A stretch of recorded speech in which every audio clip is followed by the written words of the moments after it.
तहलका न्यूज में आप सभी दर्शकों का बहुत बहुत स्वागत है। चलिए शुरुआत करते हैं इस खबर की। तो देखिए, आईजीएमसी के 31 सुरक्षा कर्मियों को नौकरी के निकालने के खिलाफ सुरक्षा कर्मियों ने C2 के बैनर तले डीसी ऑफिस शिमला के बाहर जोरदार प्रदर्शन किया। उन्होंने चेतावनी दी है कि अगर नौकरी से निकाले गए कर्मियों को वापस नौकरी पर न लिया गया तो वो आंदोलन तेज होगा। वहीं C2 प्रदेशाध्यक्ष विजेंद्र मेहरा ने कहा कि 31 सुरक्षा कर्मियों को नौकरी से बाहर निकालने का निर्णय गैर कानूनी है और इसे तुरंत वापस लिया जाए। अगर ऐसा ना किया गया तो कल से आईजीएमसी में जोरदार प्रदर्शन और हड़ताल होगी। उन्होंने कहा कि आईजीएमसी में सुरक्षा कर्मियों को की मानसिक प्रताड़ना की जा रही है। ठेकेदार बदलने पर उन्हें नौकरी से निकाला जा रहा है, जो कि यूनियन से आईजीएमसी प्रबंधन द्वारा किए गए समझौते व औद्योगिक विवाद अधिनियम की धारा 25H का खुला उल्लंघन है। आईजीएमसी प्रबंधन भी नए ठेकेदार के साथ मिलकर प्रबंधन भी जो है वो श्रम कानूनों की खुली अवहेलना कर रहा है। पिछले कई वर्षों से कार्यरत सुरक्षा कर्मियों को पुनः नियुक्ति में श्रम कानूनों का उल्लंघन किया जा रहा है। वहीं औद्योगिक विवाद अधिनियम 1947 की धारा 25H की धज्जियां उड़ाई जा रही है। नई आउटसोर्स कंपनी द्वारा जो शपथ पत्र सुरक्षा कर्मियों से लिया जा रहा है उसमें अनुचित श्रम व्यवहार किया जा रहा है। उन्होंने चेताया है कि अगर सभी सुरक्षा कर्मियों की पुनर्नियुक्ति न की गई तो कल से आईजीएमसी के बाहर धरना प्रदर्शन दिया जाएगा, जिसके जिम्मेदार प्रशासन होगा। चलिए आपको दिखाते चलते हैं कि विजेंद्र मेहरा C2 प्रदेशाध्यक्ष क्या कह रहे हैं इस मुद्दे को लेकर।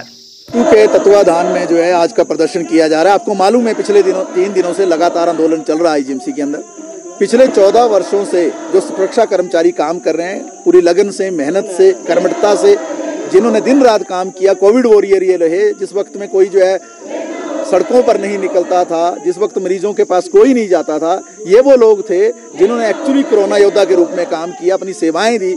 लेकिन आज इस तरीके से ठेका बदला आईजीएमसी के अंदर, जो नया ठेकेदार आया है, नई कंपनी आई है, उसने 31 मजदूरों को जो है उनकी छंटनी कर दी है, उनको नौकरी से बर्खास्त कर दिया है। हम कहना ये चाहते हैं, हमारे देश का जो कानून है, हमारे देश में 1947 में एक कानून बना है जिसके तहत कोई भी नया किस्म का रोजगार अगर उसी जगह पे दोबारा देना है तो सबसे पहली प्राथमिकता वहाँ काम करने वाले लोगों को मिलती है। आपको मालूम है पिछले 14 सालों में अनेकों ठेकेदार वहाँ पर आए, लेकिन वर्कर नहीं बदले। जो कानून है 1947 का, उसकी धारा 25H जो है स्पष्ट कहती है कि इन्हीं मजदूरों को जो नौकरी पर लिया जाना था, लेकिन जानबूझकर इनको नौकरी से किनारे करके जो उनके अपने चहेते हैं उनको नौकरियों में भर्ती करने की कोशिश की जा रही है। दूसरी बात यह भी है, हमारे देश का कानून इसको अनुचित श्रम व्यवहार मानता है।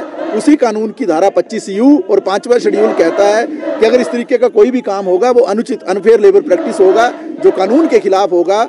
और जो चिट्ठियां भी जारी की गई हैं, जिनको नियुक्ति दी भी गई है, उसमें भी बहुत सारा अनुचित श्रम व्यवहार किया गया है। 1926 में हमारे देश में यूनियन बनाने का अधिकार मिला। संविधान जब हमारा बना, उसका अनुच्छेद 19 जो है यूनियन बनाने का अधिकार देता है, लेकिन उन चिट्ठियों में भी लिख दिया गया है कि कोई भी मजदूर जो है नौकरी पर आने के बाद यूनियन नहीं बना सकता है। वो तो कुल मिलाकर जो है एक पूरा अंधेरगर्दी चल रही है आईजीएमसी के अंदर।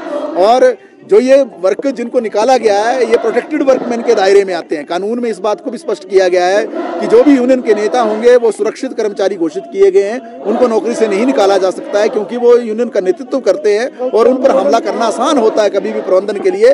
तो इसलिए कानून की पूरी तरह से धज्जियां उड़ रही हैं। हम ये कहना चाह रहे हैं कि जिस तरीके से एमएस या डिप्टी एमएस या प्रिंसिपल ये पल्ला झाड़ रहे हैं ये कहकर कि हमारा मसला नहीं है, कंपनी का मसला है, तो कानून ये भी कहता है कि प्रमुख नियोक्ता की भूमिका है, जिसने ठेका दिया है वही कानून को लागू करवाएगा।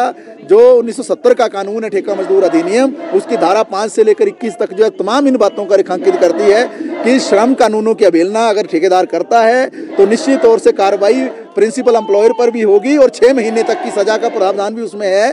तो आज ये जो प्रदर्शन हम डीसी ऑफिस में कर रहे हैं, हम ये कहना चाह रहे हैं कि अभी क्योंकि आईजीएमसी का काम उस तरीके से 2 दिन से नहीं चल रहा है क्योंकि छुट्टियां हैं, तो जैसे ही काम जो है कल सुचारू रूप से चलेगा, निश्चित तौर से आंदोलन का केंद्र जो है डीसी ऑफिस से बदलकर जो आईजीएमसी की ओर चला जाएगा। हमने पिछले कल जो डिप्टी एमएस को चिट्ठी सौंपी है, उनमें सारी बातों का जिक्र किया है और इस बात को भी चेता दिया है कि अगर आप इन 31 मजदूरों को नौकरी पर वापस नहीं लेते हैं तो निश्चित तौर से जो आईजीएमसी के अंदर हड़ताल होगी। हमने एसपी साहब से भी कल बात की है, डीसी साहब से भी हम बात कर रहे हैं हम जो है मुख्यमंत्री से मांग करते हैं, राज्यपाल से भी कल मिले हैं, तमाम जो अधिकारी हैं या संवैधानिक पदों पर बैठे हुए लोग हैं उनसे हमारा आग्रह है कि ये जो शिमला के बीचों बीच इस तरीके कानूनों की अवहेलना चल रही है इसको तुरंत रोका जाए और जो भी मजदूर नौकरी से बाहर निकाले गए हैं उनको दोबारा नौकरी पर लिया जाए और जिनको नियुक्ति दी गई है उसमें जो शर्तें थोपी गई हैं उन शर्तों को भी वापस लिया जाए।